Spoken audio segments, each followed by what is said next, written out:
ಮನುಷ್ಯನಿಗೆ ಬದುಕಲು ಅದೆಷ್ಟೇ ಶ್ರೀಮಂತಿಕೆ ಇದ್ರೂ ಬದುಕನ್ನ ಪ್ರೀತಿಸಲು ನೆಮ್ಮದಿ ಬೇಕು. ಇಲ್ಲದಿದ್ರೆ ಜೀವನ ಸಾಗುವುದು ಕಷ್ಟ. ಇದಕ್ಕೆ ಜ್ವಲಂತ ನಿದರ್ಶನವೇ ಶಿವಮೊಗ್ಗದಲ್ಲಿ ನಡೆದಿರುವಂತಹ ಈ ಘಟನೆ. 25 ಎಕರೆ ತೋಟ, 2 ಅಂತಸ್ತಿನ ಮನೆ, ಬಾಡಿಗೆ ನೀಡಿದ ಕಾಂಪ್ಲೆಕ್ಸ್, ಸೈಟ್ಗಳು ಎಲ್ಲವೂ ಇದ್ರೂ ಕೂಡ ಖ್ಯಾತ ಪ್ರಸೂತಿ ವೈದ್ಯ ಮತ್ತು ಅವರ ಮಗ ಆತ್ಮಹತ್ಯೆಗೆ ಶರಣಾಗಿದ್ದಾರೆ. ಪ್ರಸೂತಿ ಆಸ್ಪತ್ರೆಯನ್ನು ನಡೆಸ್ತಾ ಇದ್ದ ಡಾಕ್ಟರ್ ಜಯಶ್ರೀ ಹಾಗೂ ಅವರ ಮಗ 34 ವರ್ಷದ ಆಕಾಶ್ ಆತ್ಮಹತ್ಯೆಗೆ ಶರಣಾದವರು. ಸಾನ್ನಿಧ್ಯ ಮನೆ ಈಗ ಸಾವಿನ ನಿವಾಸವಾಗಿ ಹೋಗಿದೆ. ಈ ಮನೆಯಲ್ಲಿ ಒಂದೇ ವರ್ಷದಲ್ಲಿ 4 ಆತ್ಮಹತ್ಯೆಗೆ ಶರಣಾಗಿದ್ದಾರೆ. ಇದು ಮನೆಗೆ ಇರೋ ದೋಷವೋ ಅಥವಾ ದುರ್ಬಲ ಮನಸ್ಥಿತಿಯೋ ಗೊತ್ತಿಲ್ಲ.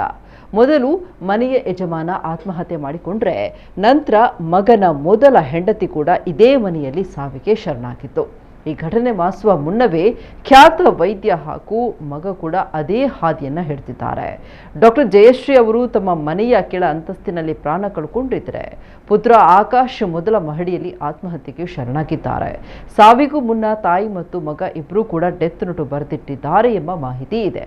ಅದರಲ್ಲಿ ತಮ್ಮ ಹೆಸರಿನಲ್ಲಿದ್ದ ಆಸ್ತಿಯನ್ನ ಸೊಸೆಯ ಹೆಸರಿಗೆ ಬರೆದಿಟ್ಟು ಬಳಿಕ ಈ ಅಂತಿಮ ನಿರ್ಧಾರವನ್ನ ತೆಗೆದುಕೊಂಡಿದ್ದಾರೆ. ಕೌಟುಂಬಿಕ ಸಮಸ್ಯೆ ಇದಕ್ಕೆ ಕಾರಣ ಅಂತ ಶಂಕಿಸಲಾಗಿದೆ. ವಿನೋಬನಗರ ಠಾಣೆಯಲ್ಲಿ ಪ್ರಕರಣ ದಾಖಲಾಗಿದೆ.